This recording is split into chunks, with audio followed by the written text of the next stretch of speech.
അതെ, ഞാനിങ്ങനെ പലപ്പോഴും ഇങ്ങനെ ആലോചിക്കട്ടോ, ഇപ്പം നമ്മൾ മരണപ്പെട്ട് കഴിഞ്ഞിട്ട് നമ്മുടെ ബന്ധുക്കളോ നമുക്ക് വേണ്ടപ്പെട്ട ആളുകളൊക്കെ ആയിരിക്കും നമ്മൾ സംസ്കരിക്കുന്നത്. സംസ്കാര ചടങ്ങുകളൊക്കെ കഴിഞ്ഞ് അതിന് ശേഷം അവർ വീട്ടിൽ വന്ന് കുളിച്ചിട്ടായിരിക്കും അകത്ത് കയറുന്നത്. എന്തുകൊണ്ടാണ്?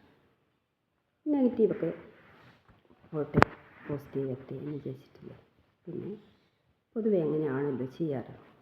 അതിനുശേഷം ഇവരെന്ത് ചെയ്യും? നമ്മളുടെ വസ്ത്രങ്ങളും മറ്റുള്ള സാധനങ്ങളും എല്ലാം എടുത്ത് കത്തിക്കും.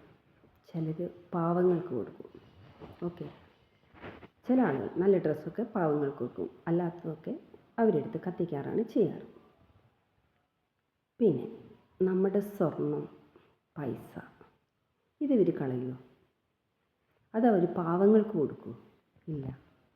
അപ്പോൾ നമുക്കിതിൽ നിന്ന് നമുക്ക് എന്താ മനസ്സിലാക്കാനുള്ളത്? അവർ നമ്മളെയല്ല സ്നേഹിച്ചിരുന്നത്, നമ്മുടെ ബെനിഫിറ്റിനെയാണ് സ്നേഹിച്ചത് എന്നാണ് എനിക്ക് മനസ്സിലാക്കാൻ പറ്റിയത്. അല്ലെങ്കിൽ നിങ്ങളൊന്ന് ആലോചിച്ച് നോക്കൂ. നല്ല ഡ്രസ്സൊക്കെ നമ്മൾ പാവങ്ങൾക്ക് കൊടുക്കുന്നുണ്ട്, എന്നാൽ അതിൻ്റെ കൂടെ ആ ബെനിഫിറ്റും കൂടി കൊടുക്കുമോ? ഇല്ല. അപ്പോൾ എല്ലാവരും നിങ്ങളെന്താണ് ചെയ്യുന്നത്, നിങ്ങളെങ്ങനെയാണ് ചിന്തിക്കുന്നതെന്ന് കമൻറ്റ് ചെയ്യുക. അപ്പോൾ ഞാൻ കാത്തിരിക്കും നിങ്ങളുടെ കമൻറ്റിനായി. നിങ്ങളുടെ മറുപടി എന്താണെങ്കിലും ഞാൻ റിപ്ലൈ തരുന്നതായിരിക്കും. ഞാൻ ചെറിയ ബുദ്ധിയിൽ ആലോചിച്ചൊരു കാര്യം മാത്രമാണ് ഞാൻ നിങ്ങളുടെ മുമ്പിൽ പ്രസൻറ്റ് ചെയ്തത്. അപ്പോൾ എന്തായാലും നിങ്ങൾ കമൻറ്റ് ചെയ്യുക. അപ്പോൾ ഞാൻ കാത്തിരിക്കുന്നതായിരിക്കും.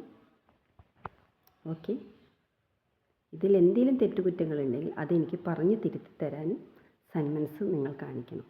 കാരണം എൻ്റെ ബുദ്ധി ആയിരിക്കില്ലല്ലോ നിങ്ങൾക്ക്. ഓരോരുത്തർക്കും പല സൈസിലുള്ള ബുദ്ധി ഉണ്ടാവും, പല സൈസിലുള്ള ചിന്താശക്തി ഉണ്ടാവും. അപ്പോൾ അതെന്തായാലും നിങ്ങൾ എൻ്റെ മുമ്പിലേക്ക് കമൻറ്റ് രൂപത്തിൽ എഴുതിയിടുക.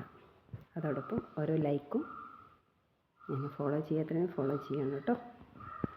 Bye bye.